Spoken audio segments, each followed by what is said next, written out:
ए sir आले sir sir sir Shinde sir एक photo काढा सर सर इथं हा काढू द्या please. Sir your right sir पण हा आंबा दिसेल चालेल का? हा चालेल ना सर लेफ्ट लेफ्ट सर इथं Yes. आंबा भारी आहे सर काय तोतापुरी आहे का काय वेड आहे का रे हा? ऑथेंटिक रत्नागिरी हापूस आहे. केतकर नॅचरल त्यांच्या बागेत पिकवलेला सर्टिफाईड ऑर्गॅनिक नैसर्गिक पद्धतीनं पिकवलेला आंबा आहे. हा, भारी कुठे कुठे मिळेल सर हे हा नाही आवडलं मला.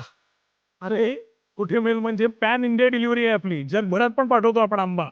आणि मुंबई, नवी मुंबई, कल्याण, ठाणे इथे फ्री डिलिव्हरी आहे. ठाण्यात 2 शॉप्स पण आहेत आपली. चला सर सर दाखवला का जरा हापूस आहे ना बघू. आंबा बघायचे आता. जणू काही कधी बघितलंच नाही. हे बघा केतकर नॅचरल त्यांच्या बागेत पिकवलेला ऑथेंटिक रत्नागिरी खातो. आय मीन जातो. थँक्यू. केतकर नॅचरल्स जणू आम्हाला ही घरी आहे अरे यांना माहिती आहे मग का विचारताय? थँक्यू सर हा